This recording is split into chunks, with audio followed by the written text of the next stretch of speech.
for live Q&A through the Q&A button. You type in your question or suggestion, and it'll be visible to all the panelists. And as Louisa and I are presenting, you can go ahead and type things in there, or you can wait till the end and type things in. And we'll get to some questions tonight, and we'll have a record of all of them, so the ones we don't get to tonight we can review afterward. So we're going to wait until about 2 minutes after 6 to get started.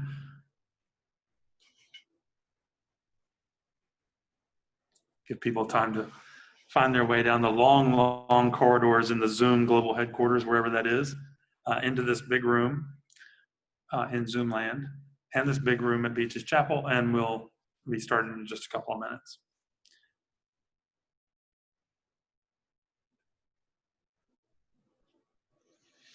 I'd like to ask the panelists to be sure to mute their microphones. And if you, apart from myself and Louisa, if you mute your video camera too, that'll help us save bandwidth. So people are starting to arrive now that we've reached 6 o'clock. T-minus 2 minutes. We'll begin in just 2 minutes with our discussion about the redevelopment opportunities. For those who are just dialing in, I'm Victor Dover. That's Louisa Leite. We're from Dover Cole & Partners, working for the city of Neptune Beach. We have a lot of new information to present, and we have questions for you about the redevelopment opportunities in particular. And that's what we're going to cover tonight. And this is being carried on simultaneously live in the Beaches Chapel with proper social distancing. And it's also live on Zoom. We're recording, so if someone missed it, they can watch the recording on the website after the fact. There's a Q&A button at the bottom of your Zoom screen. You can type in a question. And there are several people who are signed on as panelists who can help field some of those questions as we go. You're welcome to type while we're presenting, but you can also type your questions after the fact. And this presentation will be on the website tomorrow. We are recording, so just so everybody is aware, the recording is being made. And it records what we say into the cameras and microphones. It also records the chat. We'd like to ask you to use the Q&A button if you want to make a suggestion or ask a question. Just let's reserve the chat button for technical problems. If you're having trouble seeing the image and you need help figuring out how to get your screen set up so that you can see the presentation material, use the chat for that. Apart from that, we'd like to see all your suggestions and questions in the Q&A button. And for those who didn't hear me say it before, I'll repeat. Tonight, we're going to talk specifically about redevelopment opportunities, largely along Atlantic. And then tomorrow night, we'll be talking about the first draft of the vision plan as a whole. So very different content in tonight's presentation and tomorrow night's. So you'll want to be sure you see both. Ready to begin? Yeah. Christina, ready to go? All right. Well, good evening, everyone. On behalf of the city of Neptune Beach, I'm Victor Dover, town planner with the firm of Dover Cole & Partners. We're consultants to the city. Louisa Leite, project director from our firm, who's leading the work on Neptune Beach, is here with me. We're going to make a presentation about redevelopment opportunities. Louisa will get us started. I'll come in partway through, and then she'll do the last part. I will say at the beginning, as I've said many times, everything we show is in draft form until it becomes somehow official or real. So what we have right now is a draft, and it's a rough draft that we're expecting will be greatly refined between now and late summer when we finalize this draft with your help. So feedback you give us tonight about what's in there will help us get it right. And it's hard to go from a blank sheet of paper to a first draft of anything, as you all know. Blank canvas is painter's worst nightmare, right? But once you start, you can revise what you have to make it into something you'd rather have. We also make mistakes as we go and correct them, so expect that. We've already made one, a big one. There was a typo in a draft that we circulated among ourselves that had something about 5-story buildings. Don't worry, that was just a typo. That was a mistake. Literally, someone's finger hit the 5 instead of the 3. We caught it and corrected it, but not before somehow that internal circulating draft started circulating more widely. So if you've heard a big rumor about 5-story buildings, that's just false. That's a mistake. That was a typo, and we fixed it. It's the kind of thing that can happen. I'll take the blame for that. I caught it on my second run through, not my first. We fixed it. So Louisa, you ready to go through? One thing I'll say, Louisa, tonight's presentation has a lot of technicality to it, and the information is important. And then when you get to the details of the redevelopment scenarios and what they each mean in terms of environmental impact or traffic impact and so on, I want you to go slowly. This is not material we can rush. We're going to go very slowly so you can see it all and hear it all. And we're recording, so if something goes by too fast, don't worry, be there. You can go back and look at it again. Louisa? All right, thanks, Victor. I'll go ahead and kick things off. For those of you who just joined, this is a presentation about redevelopment impacts and opportunities here in Neptune Beach. We're specifically looking at the Atlantic Boulevard corridor. Just a reminder that this meeting is being recorded. If you know somebody who couldn't make it, and I'm actually going to remove my mask.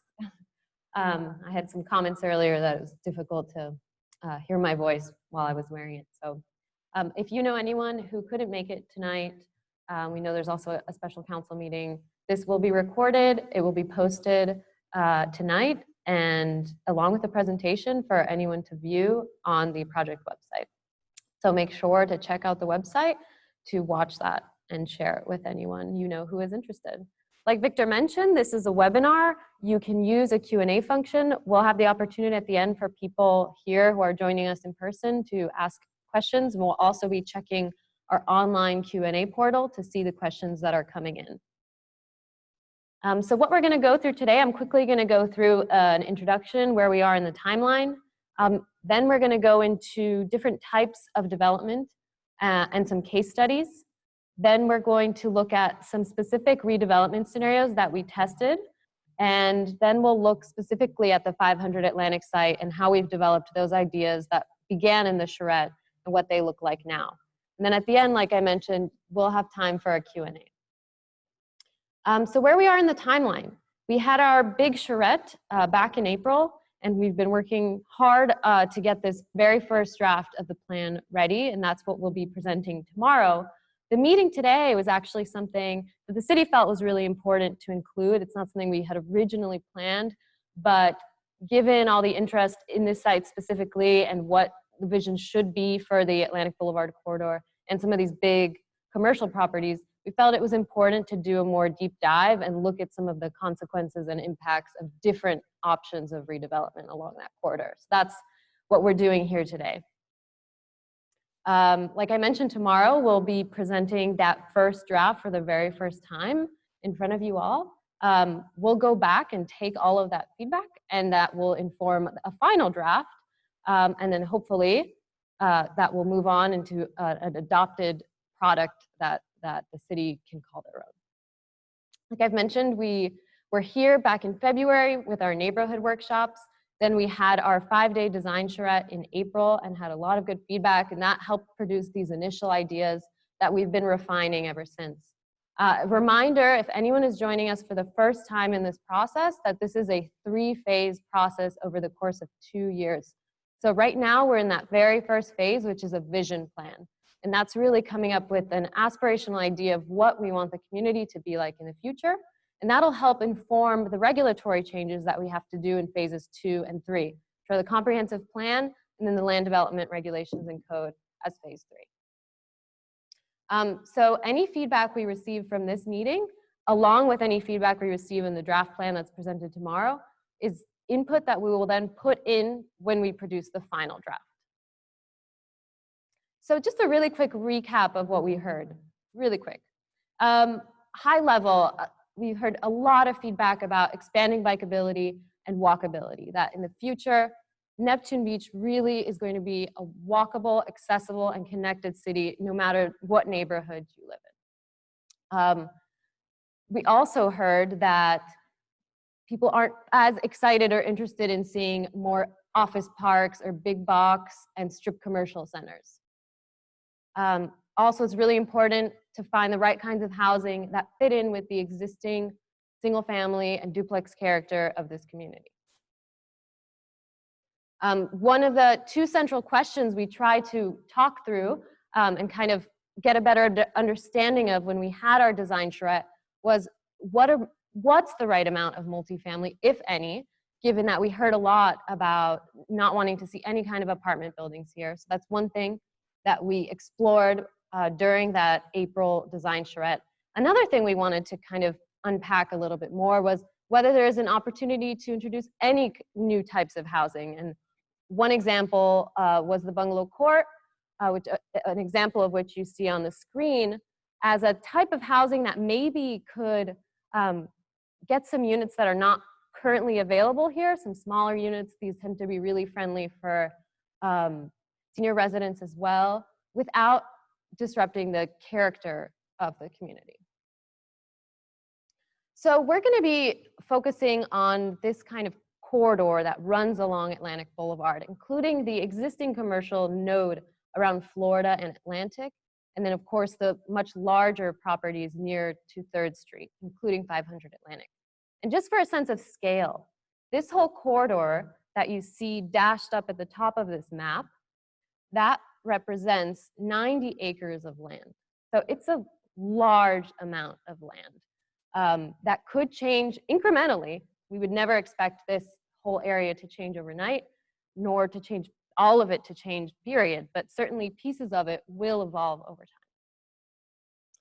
time. And part of that is because we know that big commercial centers and shopping malls have been struggling for over 2 decades now. There's a number of publications and literature that has been kind of documenting what some people call the retail apocalypse, which of course is more complicated than just saying all retail is dying everywhere, which we know now is not the case. But certainly some kinds of retail are struggling more than others. And with the coronavirus, that has actually been now accelerating even more than was expected.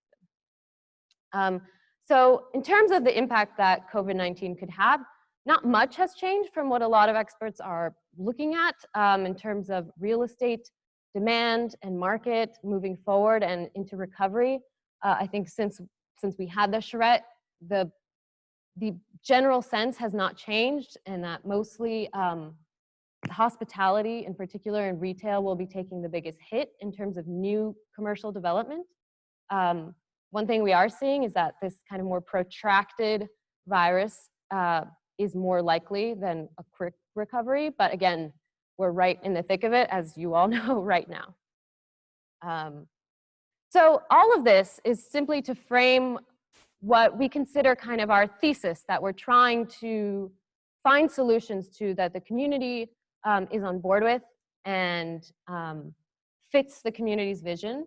And that kind of challenge that we've identified is how can Neptune Beach redevelop these large suburban commercial parcels given the limits of the local market demand for new retail, hotels, restaurants, and office in a way that supports the kind of bikeable and walkable community that we've heard is so important and central here at Neptune Beach.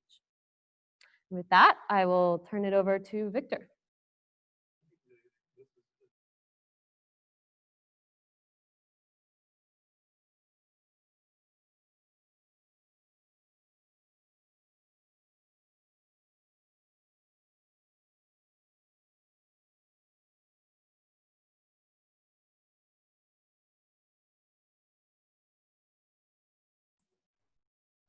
Hi, this is Brenda. You have to unmute, Victor.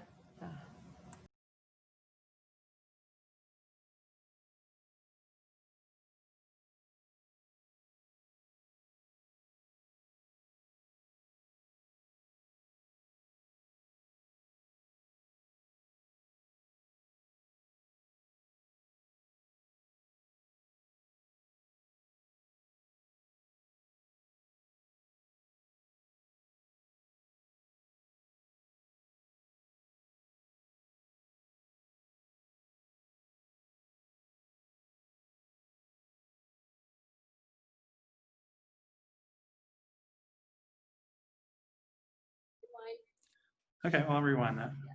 Okay, now how, are you getting better sound now? Testing the sound, somebody chat back. Good. Testing the sound. Yeah, you're good. All right, so the folks in the room get a second track at that, and I'll probably explain it better the second time.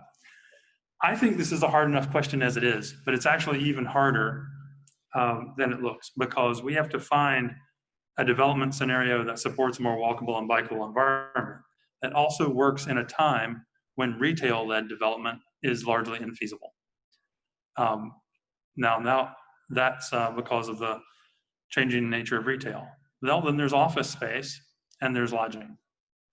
And where we are in the region is not the hottest place to be for concentrations of a large quantity of new office space.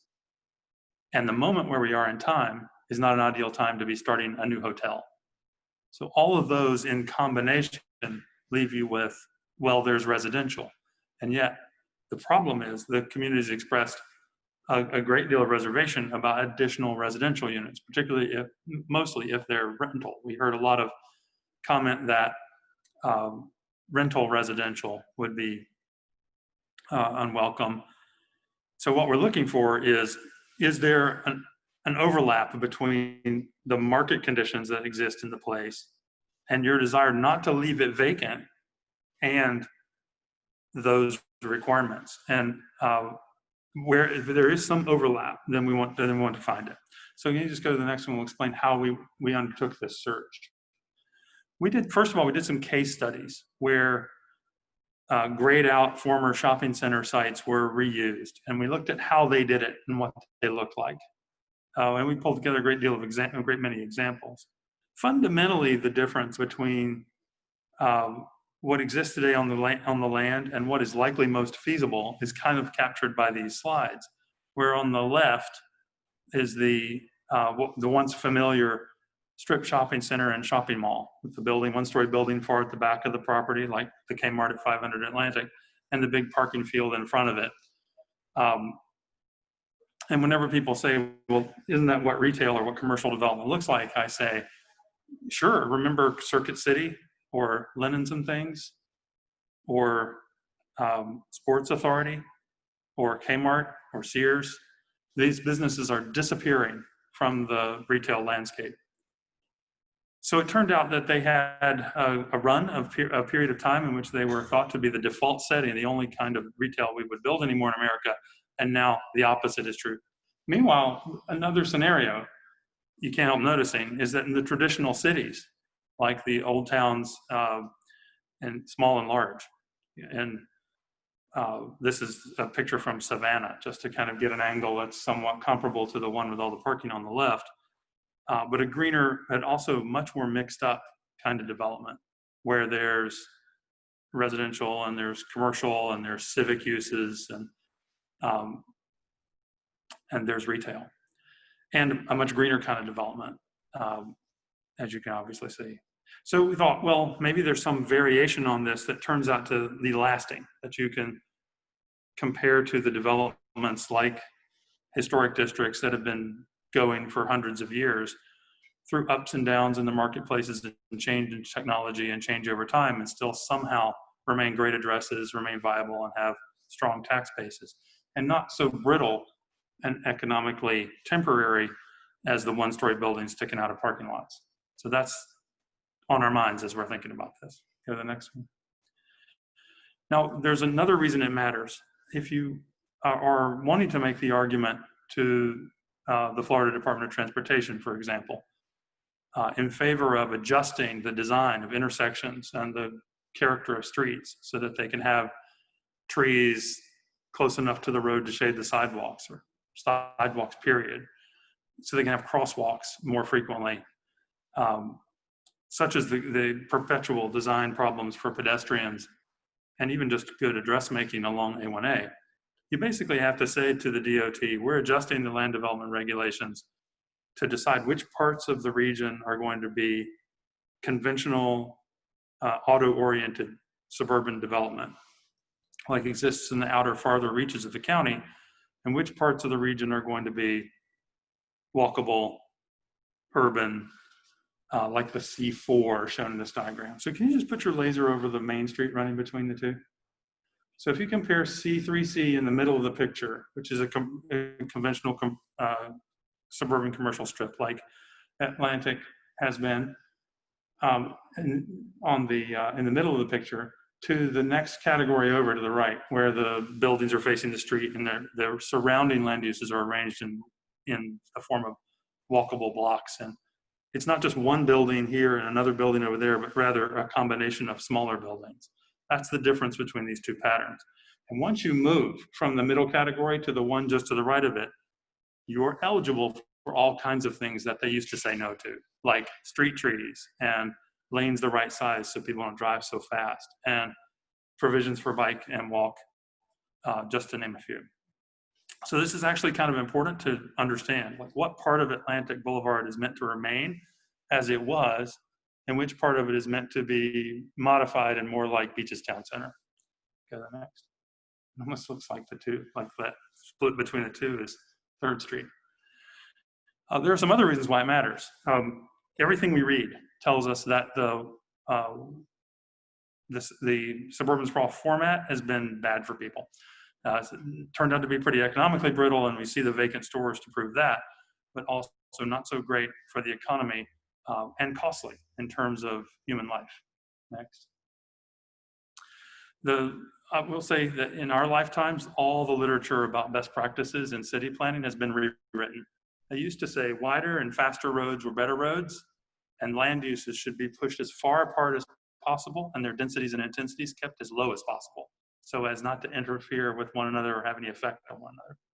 And now what we realize is that history teaches us there's a right time and place to deliberately bring things closer together and encourage them to interact and have synergy, not necessarily negative impact. So that's actually a support for much of what we heard when we asked citizens in Neptune Beach what they'd like the place to be like. Next.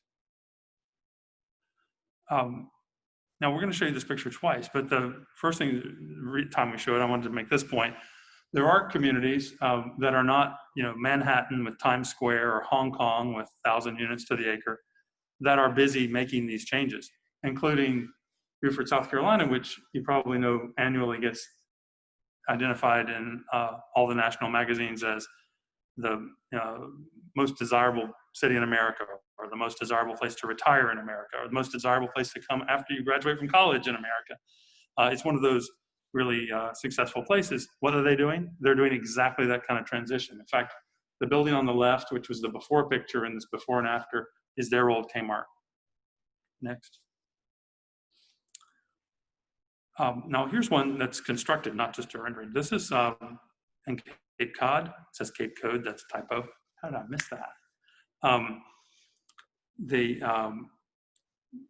The MASHPEE Commons was a shopping center with a parking lot in the front and a one-story building at the back. In fact, if it weren't for just the different plants that grow in that black and white photograph, that picture might have been made in Greater Jacksonville.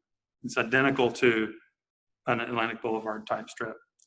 What they started doing in the mid-'80s, and have been working on ever since, is gradually converting that from the one-story buildings and parking lots to street-oriented architecture grouped in a village. And that's, you can see a picture of it on the right. So they've reworked their retail, and they added in offices and some other entertainment and some civic uses. But their long-term plan was always to get some people living there so that they could have people enjoying the coffee shop and these retail offerings within walking distance of their dwellings instead of having to drive there. Next. So actually what they're doing now, and you can see a picture of it on the left, is adding residential to MASHPEE Commons. So it took Cape Cod to try this first in the mid-1980s, and it's taken them until about 10 years ago to start pushing for the complete mix. In 2016, they actually revised all the regulations to encourage there to be an initial phase of residential development in and among the retail and offices. So it's an interesting case study. All very low scale, no skyscrapers. Here's a more upmarket example. This is right in the middle of the very car-oriented sprawl in Silicon Valley. This is San Jose, and the project is called Santana Row. And what they did was they scraped off an old dead mall and they built back mixed use. So Main Street, the first place I ever saw a Tesla store was in that place. Now they're a little more common. They managed to recruit the best retailers to the space downstairs, and then they have lodging, office, and housing upstairs. Next. I know some people want to read up on this and check about it. So one good source that you should look up is a book called Principles of Urban Retail by Bob Gibbs. Gibbs is the, for the last 30 years or so, the reigning national expert on how to make retail successful. And he says some interesting things in this book. He's talking about the coming era and the present, not the past. And what he says is, you need a grid of streets, like an interconnected weave of blocks and streets, parallel streets. He says you need mixed use. In fact, he recommends you're best off, if you want to make the retail succeed, at having all four uses: commercial, office, civic, and residential. He says the spaces between the buildings matter a lot. He calls it the public realm.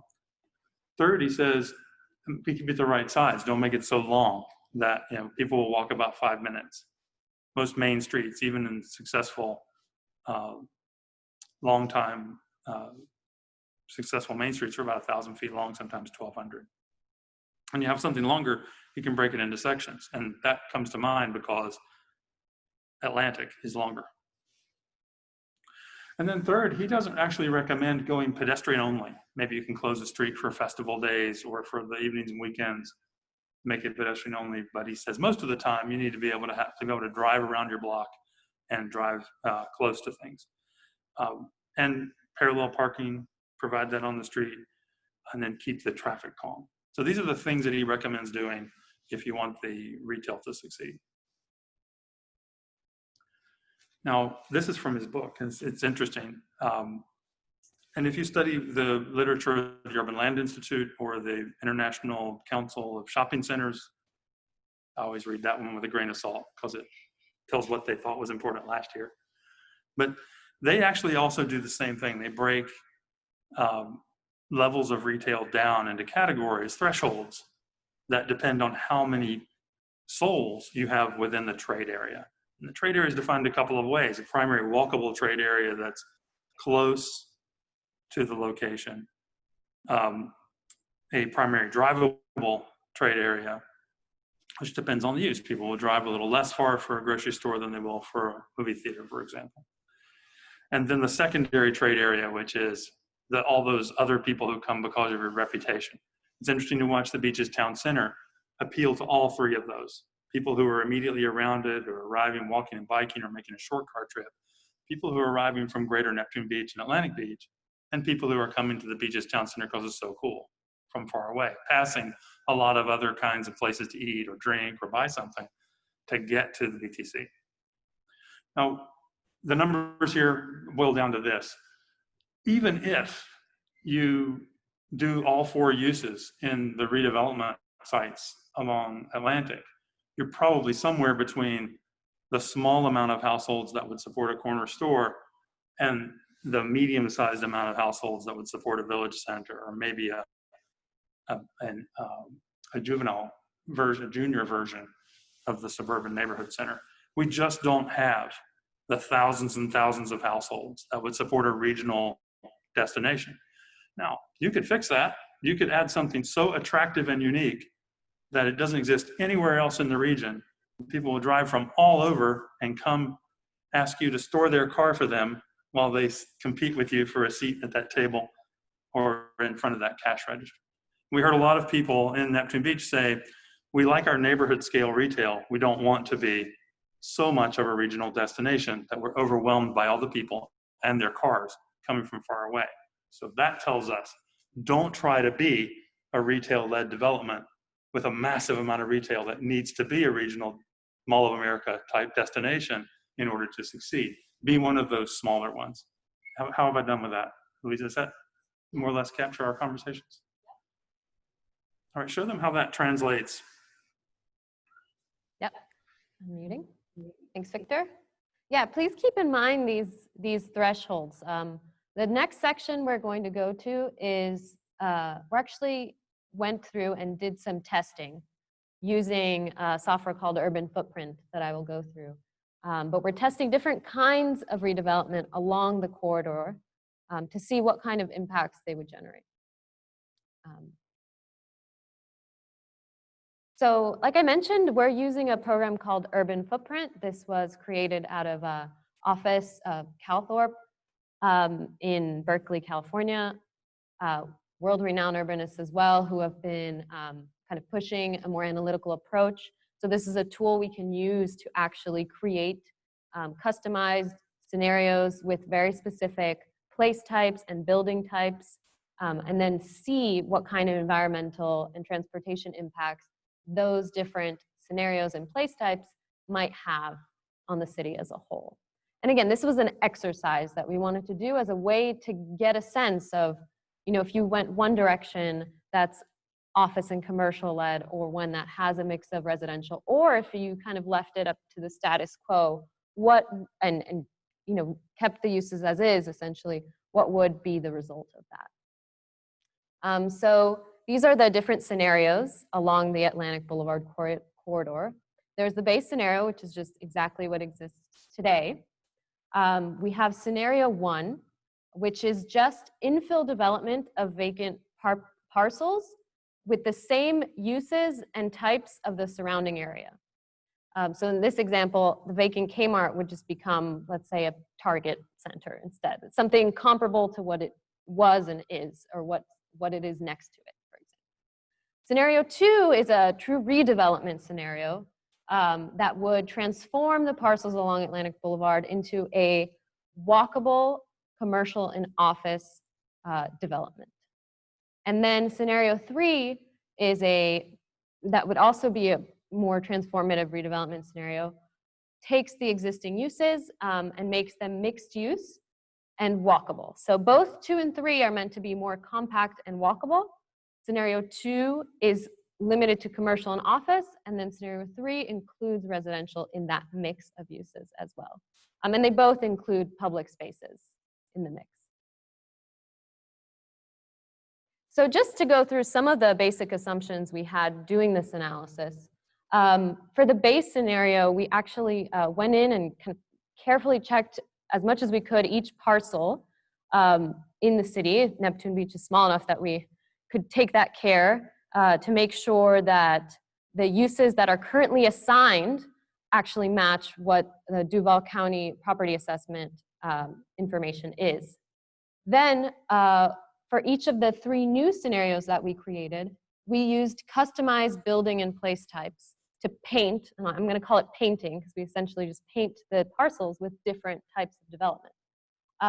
So our variables were consistent with the existing 2 to 3 story max height restrictions. So I'll reiterate what Victor said at the beginning of the meeting. That's you know, there was a typo in an initial draft internal that got out that said 5 stories. That is incorrect. It's 3 stories max, so we've already fixed that. You can see it reiterated here again. So all the new development we've painted to create these scenarios has a 3-story maximum height limit. And then the population calculations were based on what the US Census has reported, which is an average household size of 2.4 people per household. So that's kind of a basic summary of some of our initial assumptions. So I'm going to go slowly through this because I know it can be difficult and there's a lot of information on these slides. So this is the base scenario, just so you get a sense. I want to make sure that I can see it properly as well. So here, this is the summary statistics of the existing land uses along Atlantic Boulevard. So today we have some vacant parcels. Those are the dark gray ones. You also see in the pink and purple colors that there is a lot of big box commercial and strip commercial centers. Also, as you get towards Florida Avenue, towards the west, you start seeing some of this cyan aqua color, which is warehouse and storage uses. Also some commercial recreation, And then towards the town center, you see there's this dark red, which is the Main Street commercial and office. So that's what we have existing. Roughly a population of 7,500 and 3,200 households.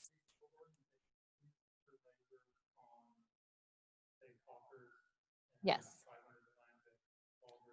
So here is my cursor over Hawkers, right here. Now you can see it's over this dark gray black parcel, which is 500 Atlantic. And then way over here to the west, it's right over Brewhounds, just so you get. Sure. Which, this one right here? This is 3rd Street?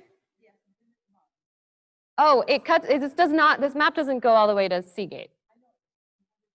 Magnolia. Yes. So this southernmost edge here is Magnolia Street. And again, we were focused mostly on kind of repainting the portions along Atlantic. So this is your existing conditions. Scenario 1, and I'm going to toggle between the two so you can see. You see these black parcels that are currently vacant get filled in, but they get filled in with the same types of colors and uses as the surrounding areas. So 500 Atlantic is painted with a new big box commercial center, and some of the parcels west towards Florida get painted with either a strip center or a warehouse, office, or low-rise office or warehouse and storage. So this is represents more of a status quo. If we were to fill some of these vacant properties with the same kinds of development that have existed there for the last decade. And which is currently permitted under the comprehensive plan and the land development code. Yes, which is currently permitted under the land development code and comprehensive plan. So when we just fill in those properties, we actually add just shy of 4 acres of commercial, which includes retail, office, or retail, hotel, and dining. So just filling in those couple of parcels, we've added the equivalent of 4 acres of new commercial. So it hasn't changed much, population hasn't changed much. A couple residential parcels were filled in with single family or duplexes based on what the existing character is. But you see the numbers haven't spiked in any significant way. So now is where we start really changing things. So you'll see that in this map, and I'll do it with my cursor as well, we have repainted this commercial center on Atlantic and Florida, west, on the western edge, on the left side of the screen. And you'll also see we've repainted this kind of whole section of Atlantic from Penman to 2nd Street. And we've repainted it what we're calling town commercial. And this was a place type we created within the 3-story height limits. We set aside a certain number of open space and different kinds of buildings. But the point is that this type of town commercial place is only retail and office. So these areas that we've repainted amount to 63 acres of redeveloped land. And so you get a better idea of what is actually included in this new place type, which we're calling town commercial. About 50% of that is low-rise Main Street commercial, so commercial only in retail. About 20% of that new place, which is this purple color, is low-rise office. About 10% is some kind of parking structure with retail combined. Another 10% is dedicated to open spaces, because to create these more walkable, even retail-led, commercial-led walkable spaces, it's really important to include good open and green spaces as well. And then a very small amount of strip commercial and low-rise hotel. So this was the mix for this scenario. So this extends to where the Publix is. So it's from Penman to 2nd Street. Publix is right where my cursor is. The intercoastal is here. Here?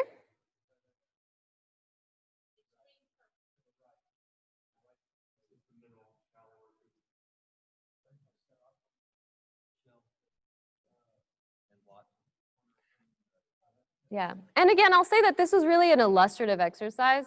It's not to say that all of this will redevelop. It's just so we can understand in a hypothetical, if it were to redevelop in a certain way, what would that mean when we compare them after the fact? So very soon we'll get to a point where we're comparing these different scenarios. So just so you understand what that kind of development could look like, this is what's often called as a traditional lifestyle center or the lifestyle center 2.0. This is an example in Destin, Florida, Destin Commons, which is retail-led. Also, it's walkable. There's public spaces. It's kind of a revamped, improved mall concept. You can also have offices included in it as well. Now, I will say this lifestyle center concept is being revamped. So most new lifestyle centers actually do now include residential. But the one we've modeled for this scenario does not. But this is an example in Avalon. It's called Avalon in Alpharetta, Georgia. So this is a lifestyle center where you do have, big name stores, walkable environment, public spaces with the addition of housing as well. So what we were looking for was development types that you can point to real things that real developers have invested in. Doesn't necessarily mean it's what you want to encourage or that they were likely to do it again. So one important thing to understand about this second scenario is that lifestyle centers of the kind that Louisa was describing were on the drawing boards by the hundreds 20 years ago and 15 years ago, then paused as a business around the time of the Great Recession, and only really a handful are being done now. So as a development scenario, this one checks the box in that checklist where it says, be sure you don't include any residential, but even then, they're going back and adding residential to these to try and make them more viable. So we are looking at a scenario that might be conceivable under a very mild-mannered revision of the existing land development regulations, and without any residential. I don't believe we're necessarily looking at something that would be feasible or attractive to a real-life flesh and blood developer. So I say that as somebody who works, about half the time for public clients like cities and community groups, and about half the time for developers, never in the same place at the same time. So we are only working for you here, but from what I know from working with them, they just don't show up in our office or anyone else's in our business anymore asking for lifestyle centers. It would be an extreme rarity where they do that. How's that for poisoning the well? I don't mean to. I just think we studied it because people asked for it. They said, show us some way this could be redeveloped and get all those other things we want, but not residential. And I look at it and I think, okay, probably legally doable with some revisions to the rules, but not necessarily all that likely. Right. And if we look at how much commercial land is actually created in this scenario, I think that's where the point that you just make becomes more apparent. So remember in the last scenario where you just fill in the vacant sites with the existing character of the area and existing permitted land uses, you get about 4 acres of new commercial development that's unlocked. In this scenario, this walkable office and commercial redevelopment, you get 24.6 new net additional acres of commercial, which includes retail, hotel, and dining. You get about 15 additional acres of office. And you also get more open space and other things that are important and good that come with compact walkable redevelopment.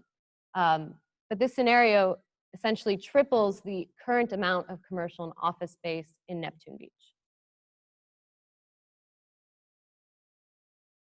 And so you may ask, well, we took one area that was commercial and we just repainted it commercial. So why is there so much new land and square feet of leasable retail and office space? Like, how is that tripled if we just took the same use and repainted it? Well, this picture that we showed earlier kind of demonstrates that these both have commercial uses, but one is a much more efficient use of land that promotes more walkable and vibrant places. And the other one is dedicated primarily to storing cars. So that's where the difference lies. And then there's scenario 3, which again, this is the, compact walkable redevelopment, but this one includes office, commercial, public space, and residential. And so this one is attempting to break down this larger, enormous piece of land that you have between Penman and 3rd Street into 2 different kinds of places. So we created 2 new place types in this scenario. One is town mixed use, so very similar to the town commercial. The only difference is that it allows residential.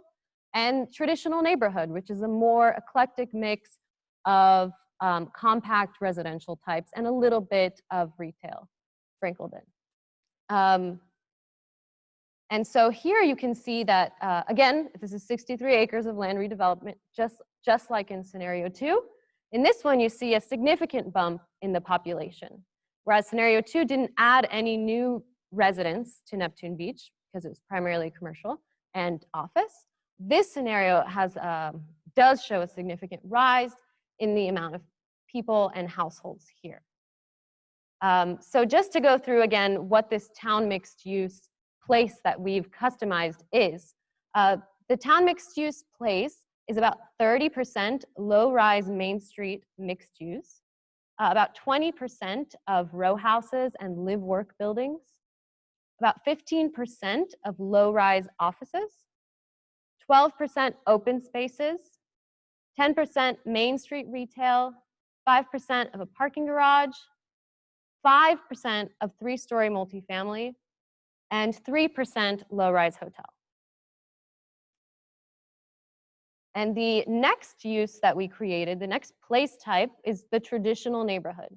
And so that breaks down into the following types of buildings: 25% duplexes, 25% small lot single-family homes. These are like the compact villas, detached single-family, but just a little bit more compact. 15% open space, so significant amount dedicated to open spaces. 13% row houses and live-work. 10% of low-rise mixed-use buildings, and 10% of 3-story multifamily. And so here's an example of what that might look like, of this kind of traditional mixed-use walkable neighborhood. This is a project of ours actually in South Main. That's in Buena Vista, Colorado, an area that has a true town center and a walkable Main Street that's more retail-led, but with some apartments above, and a really good mix of different housing types that are all small scale. You can see the picture on the right. You know, these are 2- and 3-story buildings, but offering some more townhouses, some more attached home options as well. Full disclosure, we know that example well because we designed it. And you can look, if you look it up, and get lots of pictures of it by Googling it, you get an idea what it is. But we used it as an example that we could describe and compare in great detail because we knew it in great detail. So what does that mean? What does this scenario translate to? Well, in this scenario, we're adding quite a bit, like I mentioned, of new residential land and new residential development. We're still adding commercial and office, but in a much smaller proportion than in the previous one. And that proportion can be tweaked, of course. This was more as an illustrative example. So this scenario increases the number of homes in Neptune Beach by about 30%. And it adds just under 4 acres of commercial development and 6 acres of new office space. So now this gets to the more important part, which is how do these compare side by side? So the beauty of urban footprint is it allows us to create these place types and then actually measure what's the potential impacts, both environmental and transportation, of these different types of development. So in the yellow, you have the existing base conditions. In the navy blue is scenario 1, which is just infill, but status quo, same as the existing uses. Then in the blue, we have scenario 2, which is walkable, commercial, and office. And in the lighter aqua, we have the traditional and walkable mixed use, which includes residential. So what we find is that when you look at the annual water use and the annual electricity consumption per household, actually lower in the traditional mixed use. And again, they're not huge differences, which I think is also notable. Just a slight increase in the actual environmental footprint and efficiency of each household in that scenario. The same can be said about greenhouse gas emissions and cost per household, which are highly correlated with the 2 previous metrics. So greenhouse gas emissions are lower for the traditional walkable use than they are for a walkable but commercial and office only use. That's consistent with what we know of retail-led and commercial-led and office-led projects that do actually consume more energy than ones that mix residential. And the same for the household annual costs, which include your household car costs, energy costs, and water expenses. And now transportation, which I'm sure is the one that I think is the most important. There's 2 ways of measuring transportation impacts. Well, there's many, but 2 predominant ones. One is called vehicle miles traveled, or VMT. So that's the amount of miles traveled produced in a given area by a certain development annually. And then you have what's called MXD car trips, which is a mixed generation model. So the Department of Transportation worked with the EPA, the Environmental Protection Agency, to create a model of measuring car trips from mixed-use developments specifically, because VMT has not always traditionally been good at measuring internal trips in mixed-use developments specifically, because it was designed at a time when all development was car-oriented for the most part. So MXD is a way of measuring car trips that takes into account that many trips may be internal and may be replaced with walking. So I think it's particularly interesting to see both the annual residential vehicle miles traveled and annual mixed-use generated car trips are lower per household. But even when we look at just the total car trips, total, so not per household, you can see how much higher the commercial and office redevelopment is. So this, for us, was a really important finding and confirms some of what we've already seen in a lot of projects we've worked on, is that these lifestyle centers that by necessity have to attract a larger regional base of households to be sustainable financially, require people getting in their car and driving to and from them.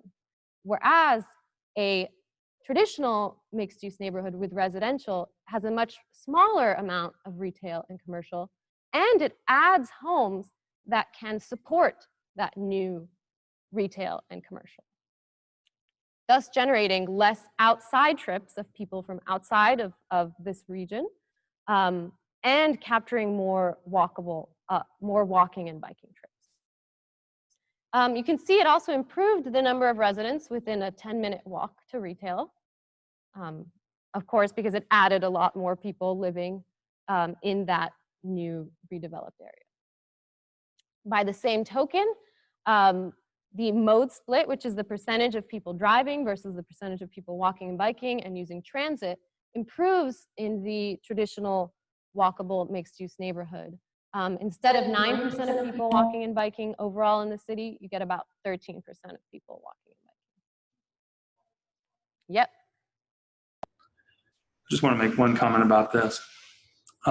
First of all, those numbers still sound small, right? 13%.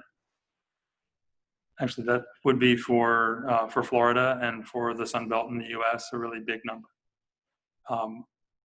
Would be considered a phenomenal success in the district where probably 2% or at most 4% of all trips in any given year are being made by walking, biking, and transit combined at present. So if you were to get all the way to 13% devoted to are taking place by walking and biking, replacing a car trip, not only are you taking a certain number of your households and making it possible for them to live with fewer cars, instead of having to have one per person 16 or over, you can go back to having the family car if you want to live car light or even car free in that scenario. But the transit number doesn't change, and that's because we didn't assume anybody was going to get around to making this part of the region more accessible by transit than it currently is. But it stands to reason that if you created the place where there was less driving, less car storage, but more economic success and more people around without the environmental impacts of all the driving, that those people would start to ask for a better transit system, and that 3% would then rise. So it is kind of a conceit of the scenario that we assumed transit is never going to get any better, when in fact it probably is. It's conservative that way. Yes, good point. All right, well, thank you all for bearing with that very detailed analysis. I know that was long, but we thought it was important to kind of walk through these different scenarios that we've created. Like I said, some of the key takeaways we took from this exercise was that the traditional walkable mixed use was the most energy efficient land use in terms of, on a per household basis. That scenario 2, the walkable commercial and office, generates significantly more vehicle trips than any of the other scenarios. Scenario 3, the traditional walkable mixed use, reduces the amount of both vehicle miles traveled and MXD vehicle trips on a per household basis. And scenario 3 is the only one that improves that kind of walkability score, the percentage of people within a 10-minute walk of retail, and the overall mode split. Okay, so now that we've gone through that, we're going to look quickly at the options that we had presented for 500 Atlantic specifically back in the charrette, in which we've been tweaking and updating since then. So I'll say this today and I'll say this tomorrow. All these ideas are still draft. It's still the draft plan and the very first draft plan. So keep that in mind. Here is the existing aerial of Neptune Beach of the 500 Atlantic site. And I'll say not just 500 Atlantic, but the site next to it as well. The existing Lucky's, or the former Lucky's, I should say. You can see we've added improvements along Atlantic. And again, I'll say that some of these improvements can happen and should happen regardless of what happens in terms of redevelopment, but some more transformative changes to the street likely will have to come with a commitment or some show that the land uses are also transforming into more walkable places. We tested a fulfillment center, which we've eliminated. Didn't seem to match what anyone wants for this area. It's not currently permitted. It was something we had included during the charrette because it actually is a viable use that other cities and property owners are exploring for these kinds of properties of this size. We don't think it's feasible here, not this close to your walkable core. A use like this, which is what allows big retailers like Walmart and Amazon to make their 1- and 2-hour delivery targets in the future, would not likely happen in a site this close to a town center. But just so you get a sense of scale, this is about a 300,000 square foot distribution fulfillment center. So then we tried the lifestyle center, which, as we've explained, we feel is less feasible. We're not seeing this kind of 2.0 version of the lifestyle center, which is retail and commercial led with offices. But we wanted to illustrate it because we feel like that's what we heard some people would like to see. So we have gone ahead and illustrated it. So you get a sense of the size of what's actually been shown here. In the red color, that's commercial. So this option is showing 150,000 square feet of commercial, and that's retail, dining, and hotel, and then about 16,500 square feet of office space. And then we came up with this new option, our idea for how to kind of bridge this challenge of making a more viable and flexible and sustainable redevelopment of this property that's still fitting with the character of Neptune Beach, which means not reliant or dependent upon the creation of large apartment buildings in any way. So we're calling this the traditional walkable neighborhood. You'll see that this has a much smaller amount of commercial and office space looking towards Atlantic Boulevard. It's about 28,000 square feet of commercial, retail and dining, 24,000 square feet of office, so a little bit more office actually than the last. That's mostly the second story of the buildings that is dedicated to office. And then 200 residential units. Yes. Are you muted on your end? I'm muted. Okay. We were getting an echo over in Zoom land when we were both unmuted. But I just want to answer something here. When we showed this work in its earlier form, right at the end of the virtual charrette, we didn't have any numbers. And logically, Mary and others said, well, how much is that? What's in there? How many does that add up to? And we said, we don't know yet. We just started drawing it to get the idea out. And when we can, we'll do the numbers. And now we have. So that's what we're presenting now is the numbers you were asking for when we met in late April or May. And I'll add to what Victor just said. We haven't done an in-depth market analysis of what's possible on this property. So we can't say with certainty that this is even feasible. This is an attempt to find a redevelopment alternative that somehow incorporates residential, which we feel is more likely to make this a successful project economically and sustainably in the future. But we can't say with any certainty that this is the exact amount that's right or wrong or possible or not. It's a starting point. Yeah. We used to standing closer together when we do this. This is a little weird, but it's like this. What we did was we painted the scenario and put it in the computer and tried to generate some understanding just to compare these. We were seeing what physically fits and has enough parking to satisfy the demand for parking and those kinds of things, and test it against the environmental questions, like you saw water and energy and greenhouse gases and those kinds of things. It falls to the business people who own these properties to test this for the business plan case. They have to confirm the risks, the costs, the likely revenues, the timing and phasing, and then most important number they would be interested in is the residual land value that results after redevelopment. So they're going to spend money to demolish things, build new things with the cost of construction, and then lease it up. They have to know at the end that what they have has a residual land value for the original investors or sellers that is enough to make it worth doing, right? And we know how to run those numbers. We can do it. I have a pretty good hunch this will work. But if we do it, they'll just ignore it. They need to do it themselves to be sure that, in their own minds, that those risks, costs, and values are right.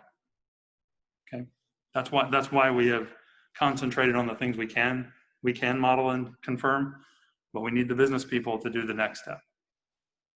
Yeah, that's right. And this next slide, so right here you're seeing all the residential painted in this yellow color.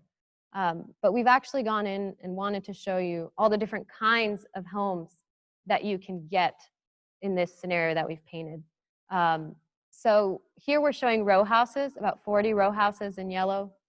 In this aqua color, you have what we're calling compact detached villas. There's great examples of these being built today in places like Mount Pleasant and Charleston, South Carolina. Those are single-family detached homes. Then in the magenta, we have the bungalow court home examples. Those are some of the ones we showed originally in the neighborhood design workshops that people responded well to. These are smaller, but still single-family detached homes, usually organized around a central court and shared space. In the purple, you have duplex homes. Orange are other multiplexes like triplexes and quadruplexes. And then we've shown one larger apartment, multifamily building, which could also be assisted living, although we're hearing from a lot of developers also that, at least in the immediate future, assisted living is not as likely given everything that's happening. And that one only has 12 units, so it's not an enormous apartment building either. But so this is kind of the mix. We wanted to show how you could maximize residential on the site in a way that we feel like could be realistic for a developer to get enough return, while still giving a wide range of housing types that still feel in character with the community. And to kind of illustrate that, we did several lower angle and street views of this exact model that we created. So here, yeah. Mm-hmm. Just let that slide back up one slide. There we go. There are two things here that we assumed, just like we were talking about. There's a very small amount shown here that could be assisted living, even though feedback is that that's improbable. We also did not draw a hotel on here because for the same reasons. Hotels probably sounded like a really good idea around the 1st of March, but now they don't. So obviously, for those who don't know it, there was a hotel planned and approved for here, but not going forward. So that's not unique. Hotel deals of all kinds at all sizes have been completely put on pause continent-wide. So we are in a period where the hotel business is uncertain for the same reason we're wearing the masks. So until that is straightened out, the hotel business is in limbo of a sort. So we thought, well, this is a realistic scenario that doesn't depend on a hotel to make the deal work. Okay, it's just that way. If by the time someone got around to scraping off the old Kmart and building something like this, we were back in business with hotels, that could change everything. In fact, at the time when only a certain number of the existing hotel businesses across the country have survived, and they are trying to come back, the ones that have renovated or have the best new facilities are going to have a competitive advantage when people start traveling again over those who went by the wayside during the crisis. So that's the first thing. The second thing is the big garage. You see that in the lower right-hand corner? We drew a garage in here. It's actually not that big, but it's medium size. But on the assumption that it was probably a good idea to plan ahead for some time when there might need to be a garage that could take some pressure off the surface land or even the beaches town center, assuming 3rd Street was made walkable. We'll talk more about that tomorrow. But if you could walk across 3rd Street without fearing doing so, this site would seem really, really close to beaches town center and the beach. With 3rd Street as it is, it probably seems farther away. And so we drew that in one corner, but without specifying how that would get done. Is it part of some public-private partnership or an entirely private matter or an entirely public matter? Not specified here. Okay. Thanks, Louisa. So again, just to show some of these lower angle views, this is Atlantic Boulevard looking at what would be the more commercial, retail, and office core of this new redevelopment.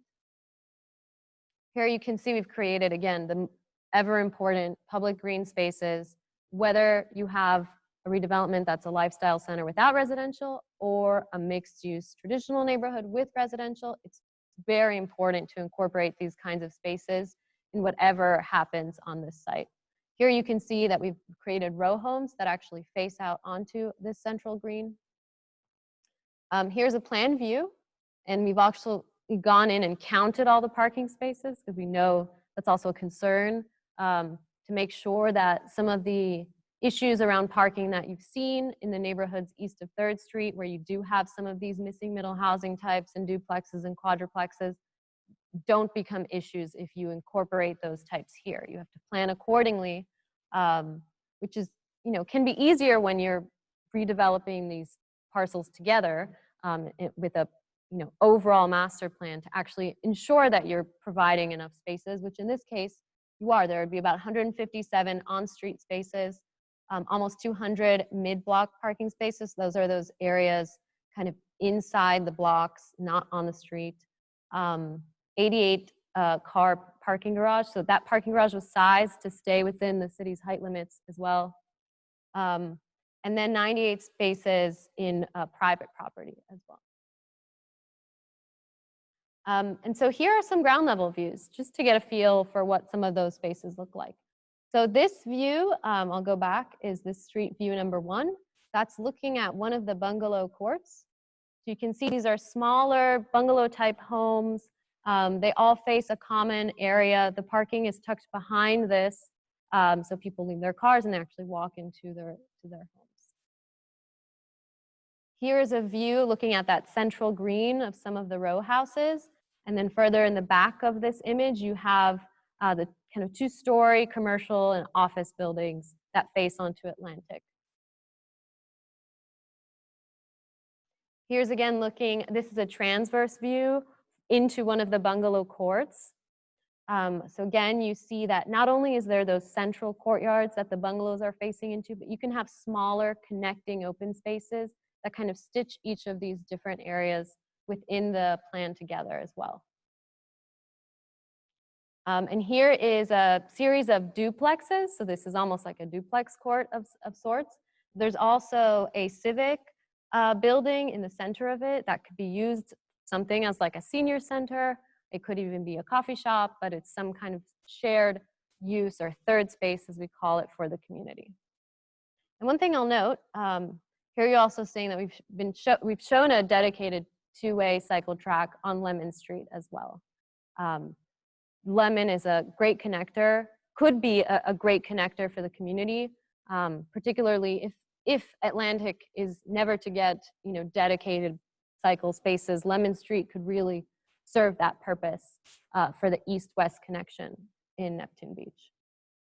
And I'll show that here in the overall plan that we've updated since the charrette to include this new updated 500 Atlantic site.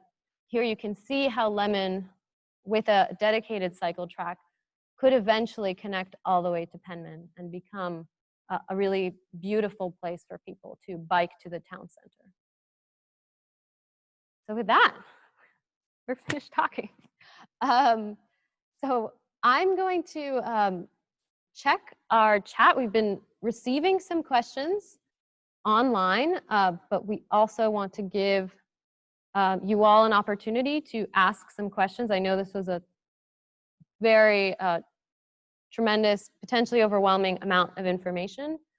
So thank you for bearing with us. I haven't had a chance to look through some of the questions that we've been getting on Zoom. So somebody's asking, does 2 to 3 story mean 35-foot height maximum? Correct? And the general answer is yes. When we say 2 to 3 stories, we're saying within the existing 35-foot height limit.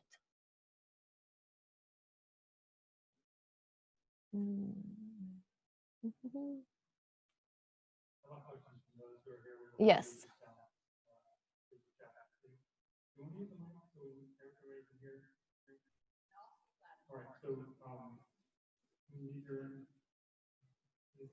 Mute me? Okay. Okay, now unmute here. Just shout out your question and I'll repeat it. And then we will see if we know the answer, or if we have to say, we'll get back to you. Okay, could you clarify the comment you made about the scenario 3 increasing the Neptune Beach population by 30%? I don't think that's what you meant, because that would That be sounds wrong. 21, over 2,100 people living in that space. That sounds like a, I'll bring it up. we'll let Louisa go through the math because she did the math, but thank you, Mary. Mary was asking to clarify the comment about the increase in population and the percentage there. What did that mean? So this was about the number of units. Yeah. Okay, I'm going to mute Louisa and you can field that question. So this increases the number of homes in Neptune Beach by 30%. So now you're just at about 5,000 housing units in this scenario, as opposed to 3,800. So that's a,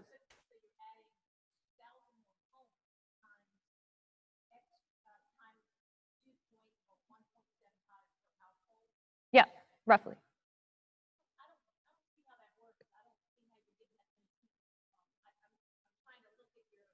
Mm-hmm.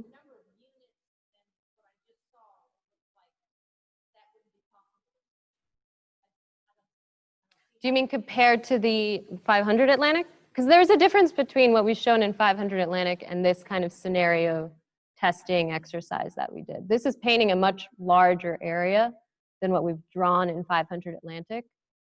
It also is more dense. This one allows for a lot more apartments that we didn't draw purposefully in the 500 Atlantic option 3. So those two things are not the same, and apologies if that's misleading. Our goal was to do different scenarios, kind of looking at the whole corridor redevelopment in the fullness of time and what the impact of that would be. But for 500 Atlantic, we also wanted to adjust more specifically to what we've heard from the community. So this example, the place types we created, both the traditional neighborhood and the town mixed-use place type, actually do include apartments. Mixed-use buildings that have apartments over shops, and then multi-story, multi-family buildings as well, within the 3-story height limit. So that's why you're seeing a lot, and it's a much larger area that's been repainted with this new development. So that's why there's a lot more additional homes in this scenario 3 than there is in what we've shown at 500 Atlantic. That answers your question.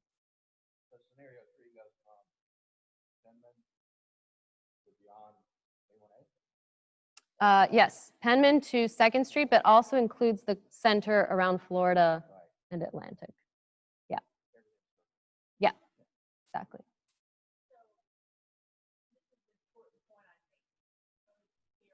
Mm-hmm. Mm-hmm. Yes.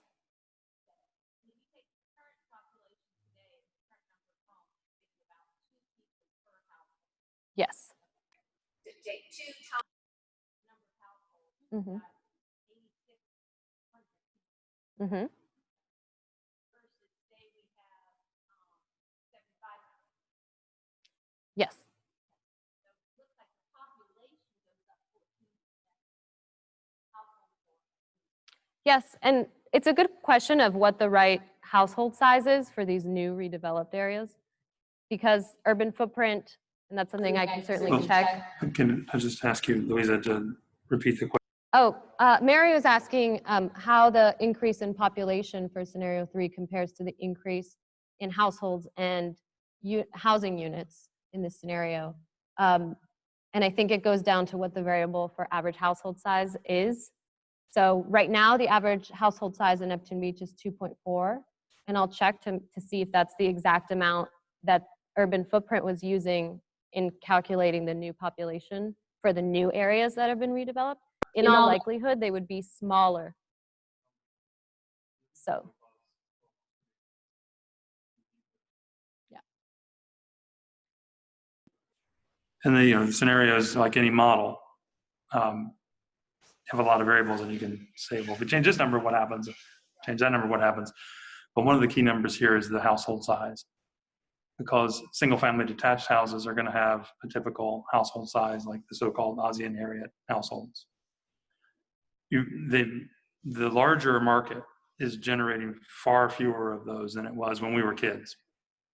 So, in fact, the total number of new households being created that fall into that category, for which the single-family detached house was perfect from the 1950s to the 1990s, is probably below 20%. We can get the exact number for Duval County, but it's probably around 20 or lower.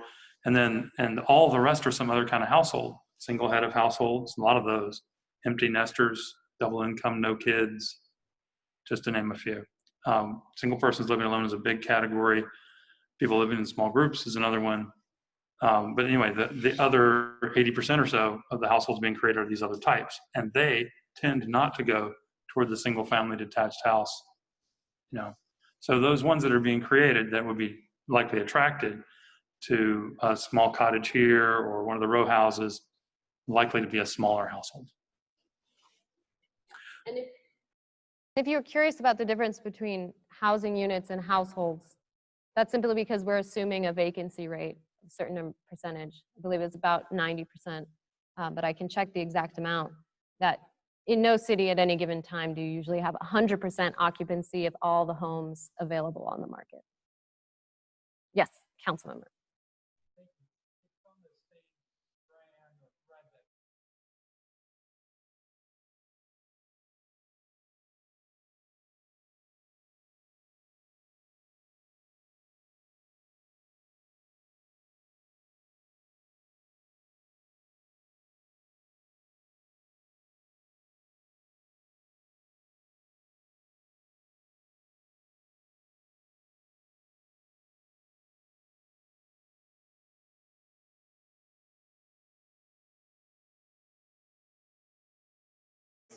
Councilmember Messenger just asked, or wanted to confirm or clarify rather, if the scenario 3 or option 3 of 500 Atlantic, which is the traditional walkable neighborhood, is in fact a less intense version than what was modeled for the scenario analysis. And the answer is yes. We could do a version here where we tone down the amount of like multifamily and dial up those percentages that I presented before, and see what difference comes up. My hunch is that it won't significantly change, at least those different impacts that we saw. A lot of them were per household impacts, so on average, it's not going to make a huge difference. It could impact the total annual trips, for example, in all likelihood, but we can certainly do that to be a more close or exact reflection of the 500 Atlantic site. Yep. Are there any other questions? Chuck? Sure.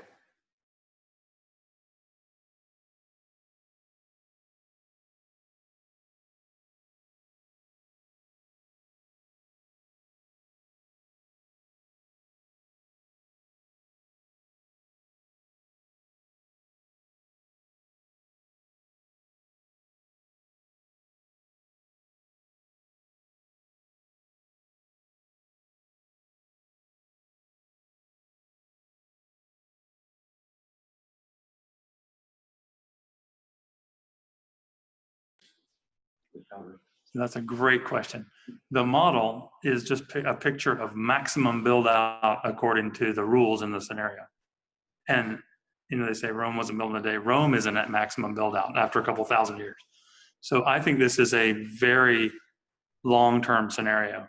In fact, if 500 Atlantic has been in play in your community over the last several years with multiple proposals and counter proposals and attempts to get something approved and what have you.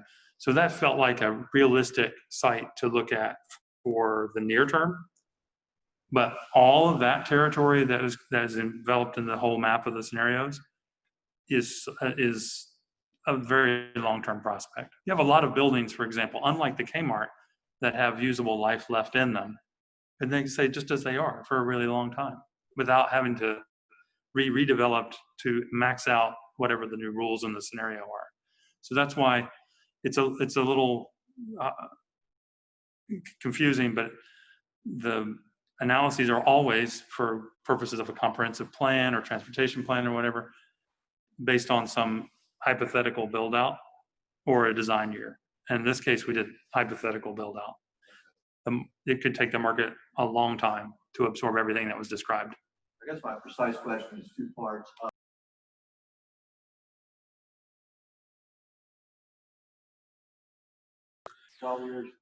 Well, it's interesting.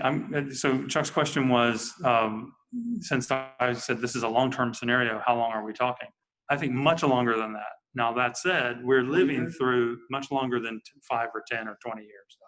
Much longer than that. Because the sites all over town already have built-in property rights to develop with more than they currently using the land for. They built less than the total maximum envelope according to the rules. Think, for example, of the Walgreens at the corner of 3rd and Atlantic. That's a one-story building grossly underutilizing an incredibly well-positioned piece of property. But at the time, that seemed like enough. And that's what they did. So, and it will go along for however long. So guessing how long it will take for, to move toward build out, not that you'll ever actually get to 100% of it, is very difficult. That said, we do know the age of your existing buildings. We have a map of how many structures are older than 50 years old, how many are cases where the improvements, including the buildings on the properties, are worth less than 50% of the total of the land and the buildings. Those start tipping toward more likely to redevelop sooner when they get in those numbers, right? So you can see that some of the buildings, especially along Atlantic, are already in the 4th or 5th phase of a 5-cycle obsolescence. So I think the Kmart is the example of that. That's an obsolete building, highly unlikely to be released for its original use. Now, trends have a way of going along for a while and suddenly changing. Like, for example, a small number of people used to work from home until about 3 months ago. And now a huge number of people work from home. And so the crisis is an example of a trend suddenly getting accelerated. A certain number of people used to buy things from online retailers and or have food delivered via service like DoorDash or one. And now a huge number of people do that. And in 3 months, we had what trend spotters would have said a year ago was 10 years worth of progress in those businesses. So you could have an accelerant, I hate to say it, but a hurricane would accelerate change really rapidly here. We've been working in Panama City and in Punta Gorda.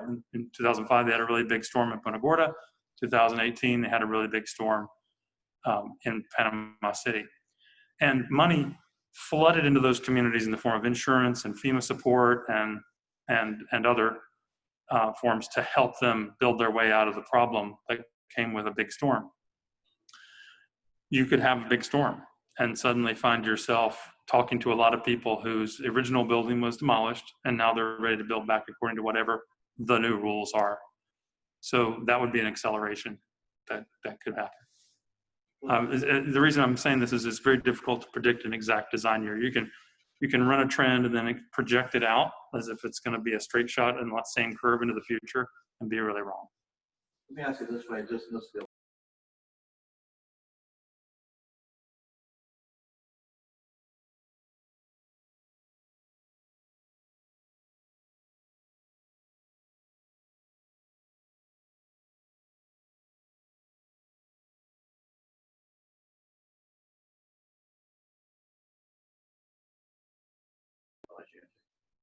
So the question Chuck asked was if it took 25 years and in the process you added your total households by, or even your population, this is households by 30%, would that be a good thing?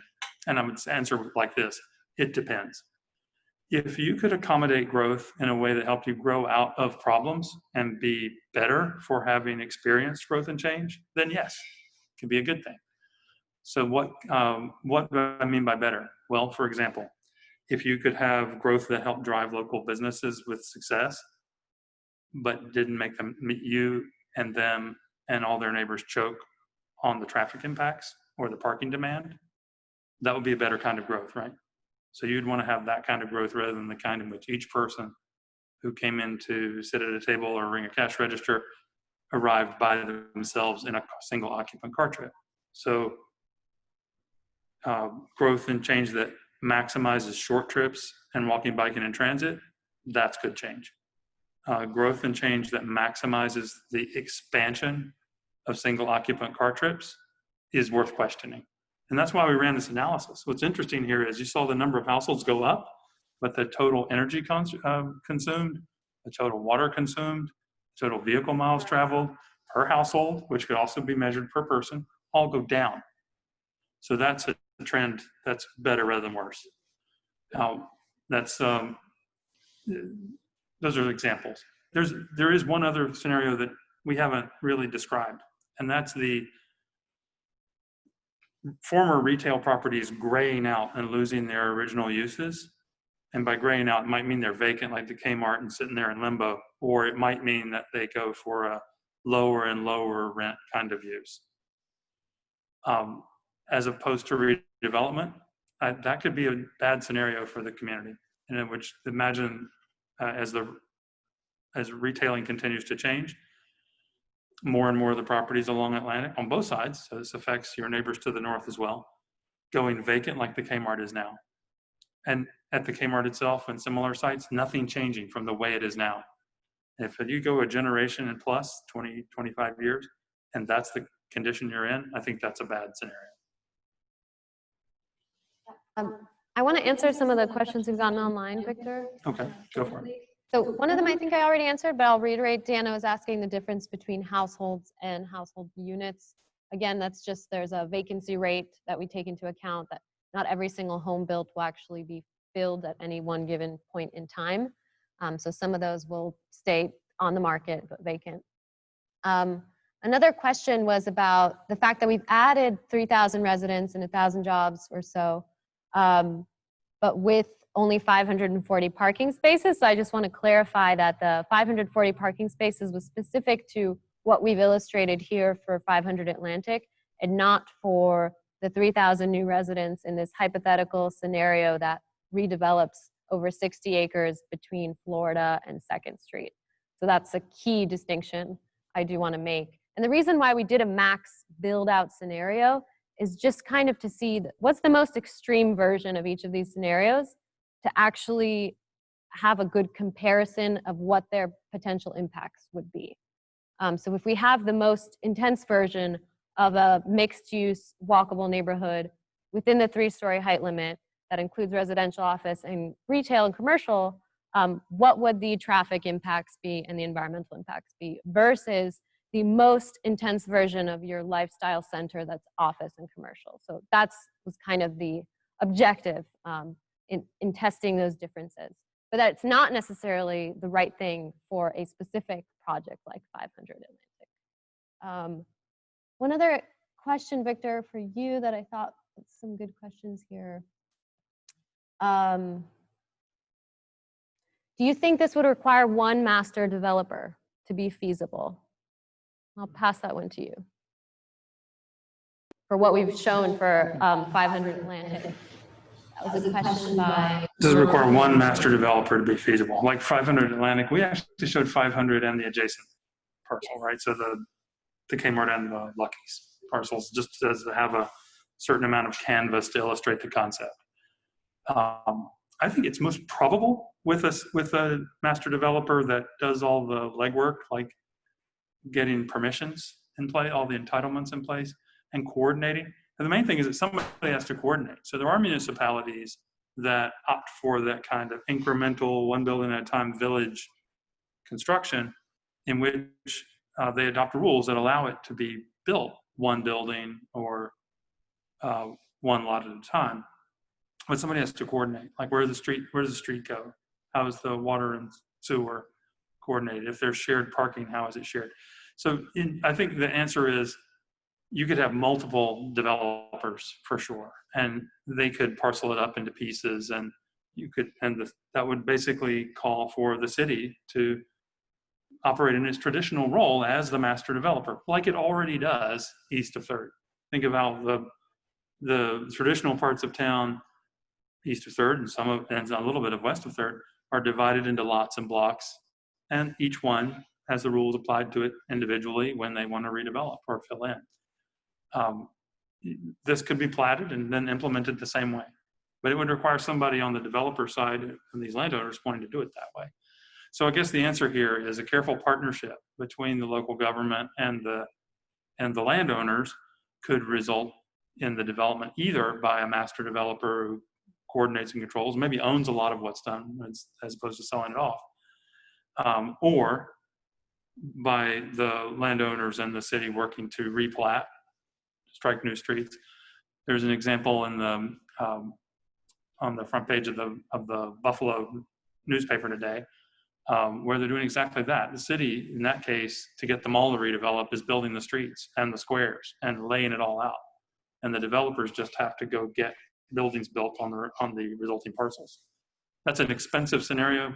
That's a town that can afford to do it, but that is an option. So I think that in the end, the answer to the question is, it depends, because somebody has to coordinate, and it depends on what the landowners and the city each mutually agree to do. There's a similar question, and then I'll move to some other questions here in the room, from Monty and Rain about what point public-private partnerships should come into play. And I think you partially just answered that, Victor, but I also want to say that when it comes to building a garage, I think that would be like a key discussion that would be an opportunity for the city to partner with a developer on a parcel of this size and in this proximity to the town center. Okay, we had a hand up. Yes?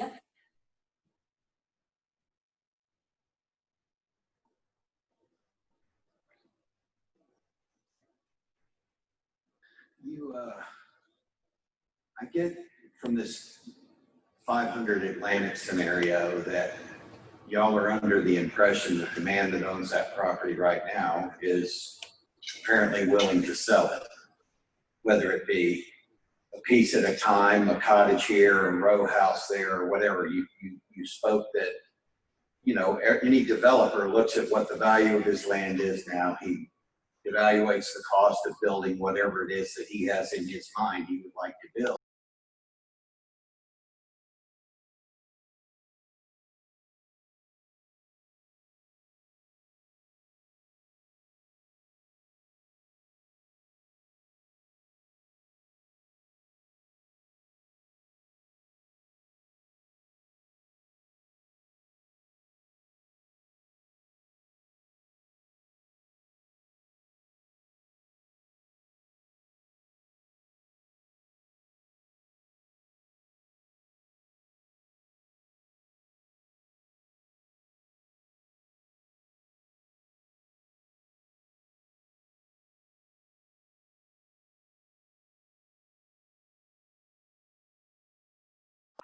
But it's still a rental unit, which in all fairness is, you know, this whole talk about creating a new city code is to try to avoid exactly what this man's wanting to put in there to start with. And I don't know that, you know, that what you pointed out is if things don't move, if progress doesn't happen, as a general rule, that's not a good thing for any community. And there's plenty of old buildings that have seen, you know, their lifestyle.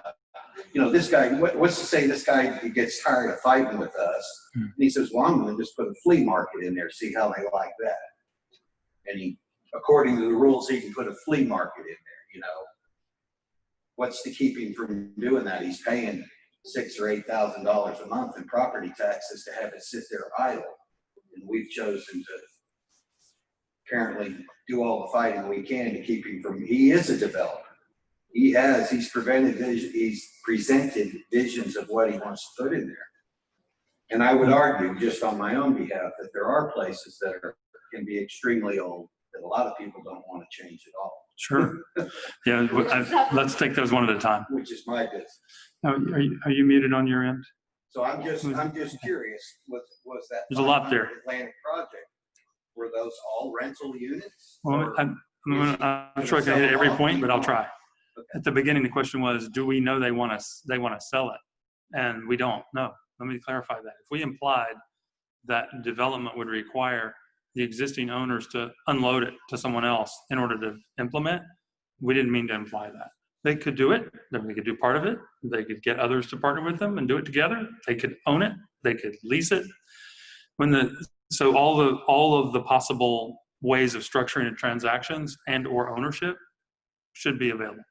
And we haven't put any words in their mouths, and they haven't told us anything specific, like we would never want to sell anything or we would always want to sell anything.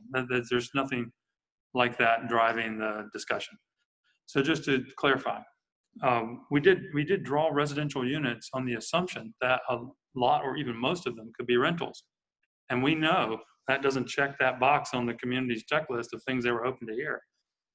We've heard loud and clear from a lot of people who say, we don't like rentals or renters, and we don't want apartments.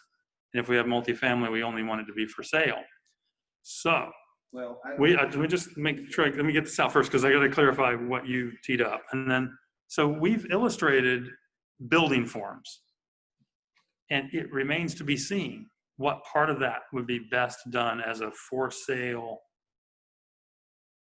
product and what part of it would make more sense to do as a for rent product or own and hold. There's some significant community benefit to both. For example, a buyer or a builder who's building something to own it and hold it is really interested in making sure that it maintains easily and well for a really long time, and it doesn't do anything in year 1 that's going to destroy the profitability in year 10 or year 15. It's a legacy project, and that's a good thing. So that is one way that a rental scenario could be to the community's advantage instead of disadvantage.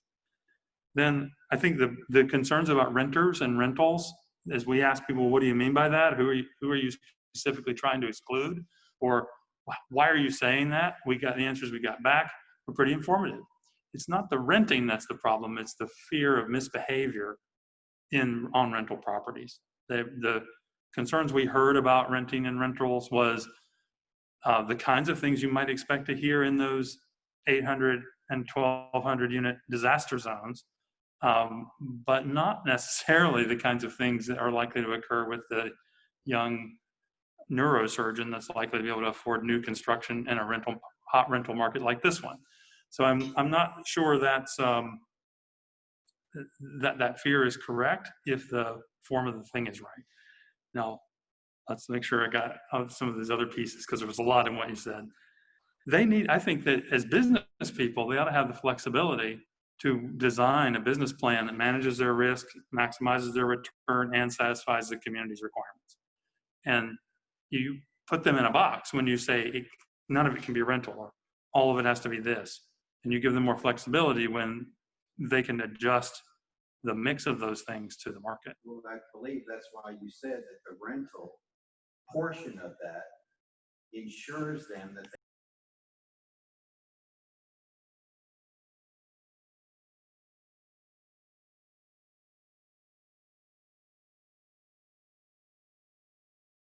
they be in the office space out near what we call, not our town center, but the big town center. They'd rather be an office space out there, and they're not looking to come to our town center. Then they're looking to back up their investment by having consistent rent coming in and a portion of their construction at least. Whereas, like, I think in scenario 2, the pictures you put up that didn't show any residential, well, that looked like the big town center to me. Out here at the St. John's Town Center is what it kind of looked like to me.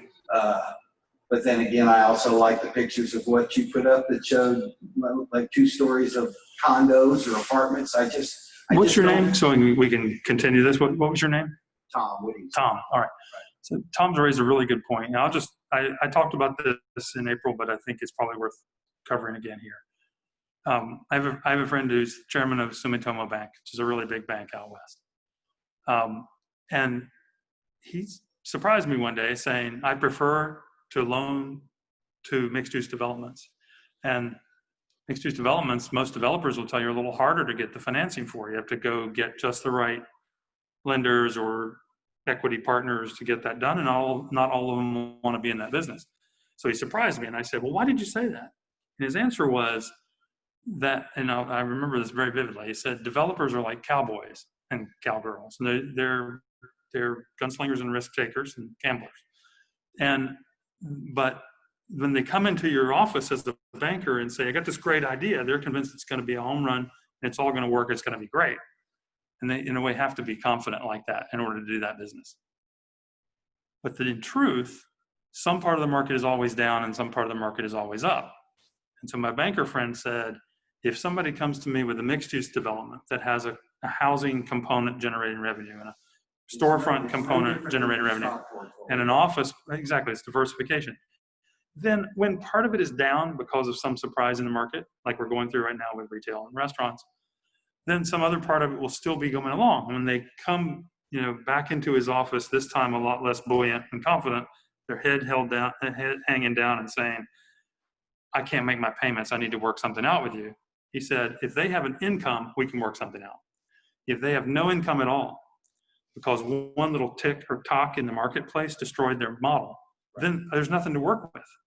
And so that was a very interesting story for me, because it said that the same diversification that one applies to your stock portfolio or mutual funds really makes sense in development deals.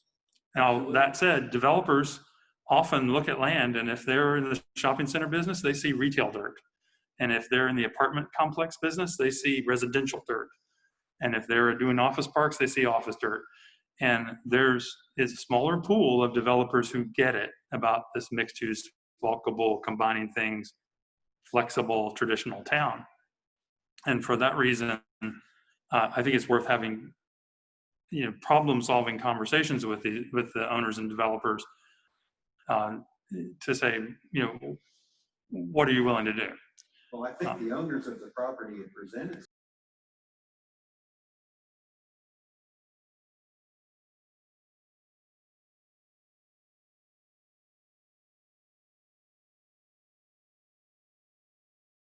places, and I don't think it's fair for us to, necessarily discriminate against renters. They're not. There's plenty of people in this room that own rental property. And we should be clear about that. Form of an apartment complex, but they have rental property.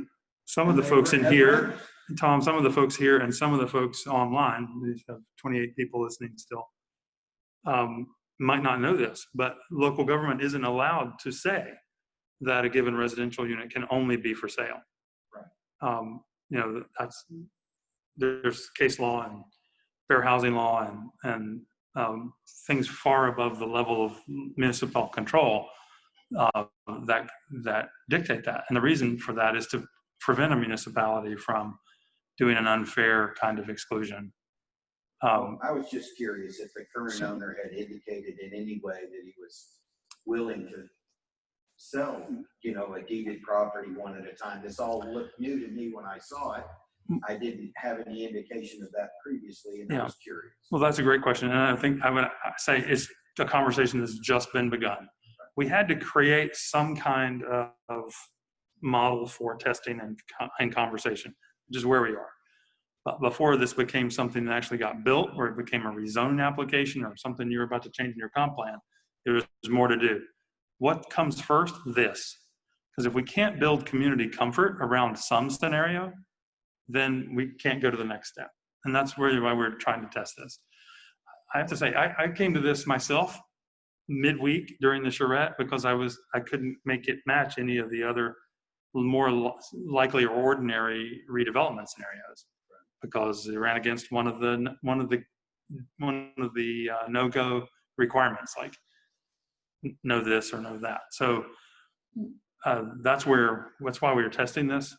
In a way, in the end, what you want to do is put in place permission for the thing the community wants and can not just barely tolerate, but actually fall in love with and be glad about.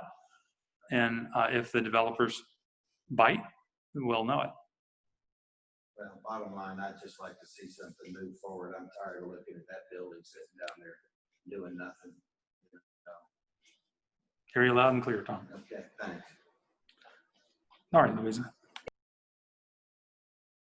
think we're just at time. There's a couple of questions we didn't get to. I mean, in the same vein as that question, I did see one here online that asked, is there another possibility that would have more live work because we've reduced so dramatically, I guess, in this option, the amount of commercial and retail to add more residential and kind of balance those uses. One person was asking, is there a scenario where there could be more, slightly more commercial and retail with apartments above? Has that been looked at?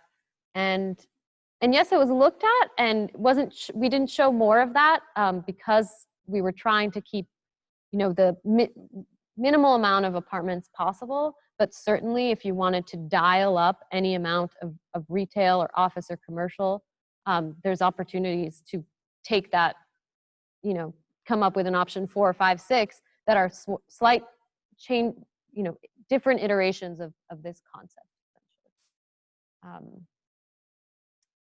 All right. Yes. When looking at the third model, you have taken into consideration maxing out all the property, 500 Atlantic, as well as the adjacent property, 572, that currently has two complexes, right? Yes. So at this point, that is a valid shopping center, Lucky's Park and a couple of the other stores. Mhm. Consider trying that scenario, keeping 572 still a retail, because I think, currently, Publix is trying to put a one of their smaller markets at the Lucky's location, and that would tie up the property for 16 years plus Mhm. another, potentially 60 years. So if that happens, if Publix goes in that phase, Mhm. then we're looking at that property being tied up for 60 years. So how would that work in this scenario? What would that do to the number of units and households? Obviously, that's going to Yeah. reduce the number of residents. Yeah, that's a great question. And I'll repeat it for everyone. Mary was asking if we've looked, since we're illustrating these options for 500 Atlantic, not just on 500, but the adjacent Lucky's property that has some viable commercial and retail uses already there. If that piece were to remain as is or get tied up in a new long-term lease for a new Publix or some other use, what would that mean for the overall development program we've shown? And so apologies for not putting it here. We actually do show a 2-phase project for this exact scenario, and we'll present that tomorrow. So we did want to show what this could look like as phase 1 and phase 2. Phase 1 being everything essentially west of the Lucky's or east of the Lucky's parking lot, and then an eventual phase 2 that fills that in. And now we didn't adjust the intensity accordingly. So it's just phasing essentially what you see here on the screen to what's east of Lucky's and then filling in the Lucky's over time. It may be that to make that phase 1 work, you have to tweak some of the number of homes that you're creating or apartments that you're showing or even retail that you're showing. It could be that those numbers have to be adjusted, but we do have a drawing showing this phased out in these 2 general areas. So we'll show that tomorrow. Yes.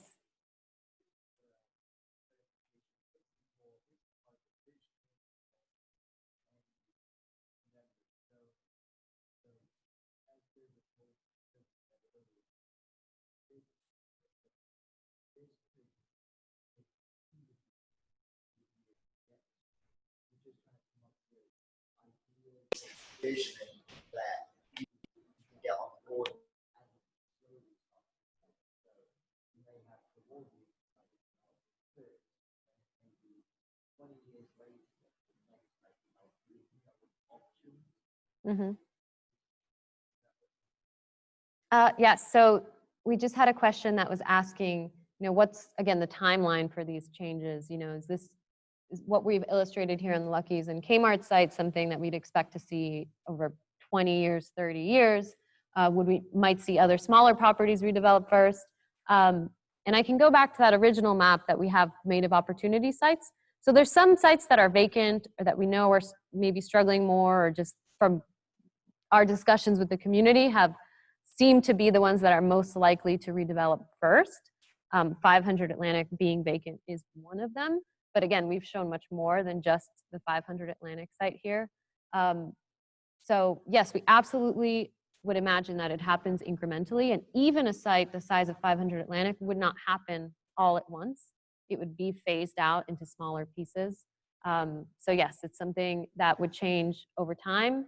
And like Victor had mentioned before, some places that have viable commercial could stay for the next 20 and 30 years exactly as they exist today. Yes, Chuck. Sure. Mute your end for a second, Louisa. Yes, and I think this is the last one we'll take because All right. we don't want to keep our gracious hosts and all of you any longer. And they're telling us they can hear you if you speak loudly, Chuck.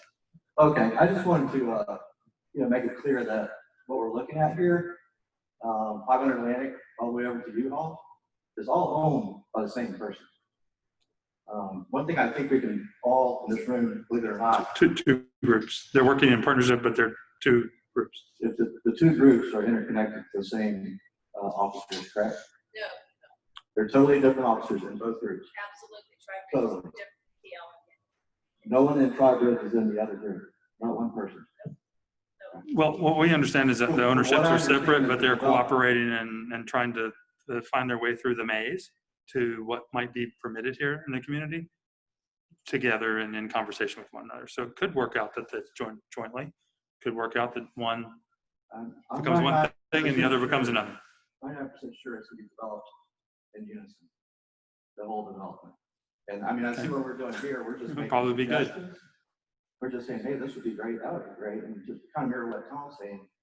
This is private property. The people are gonna make the ultimate decision, the people that own the property. Whether there's 2 entities, whether there's 12 entities, which is normal in business to divide them all up. But my point is, it's basically one group that's gonna develop the whole thing in one shot. The one thing I was gonna mention is, I think what I was gonna say is, we can all agree on, is that for this to sit here for another 25 years, none of us will be happy. None of us. So if it sits and you do a little bit towards the 500 lane again, and then slowly piecemeal it all the way down to U-Haul, none of us will be happy. So just my 2 cents on that. All right, thanks, Joe. Right. Well, I want to thank you all.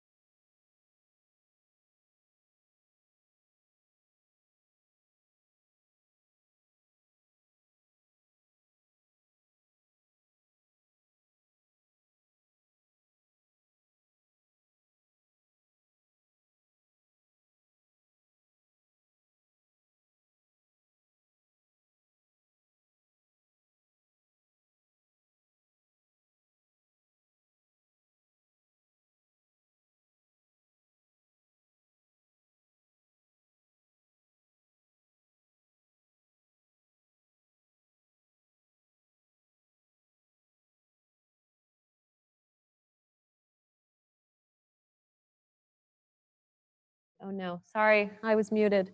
Okay, we're just wrapping it up for you folks on Zoom. I was mentioning that we will make this PowerPoint available online. I will also be putting up a recording of this video on the website and circulating a survey for you to share ideas and thoughts about what was presented today. We really appreciate your time. And I hope to see you all here virtually and in person tomorrow. So thank you very much.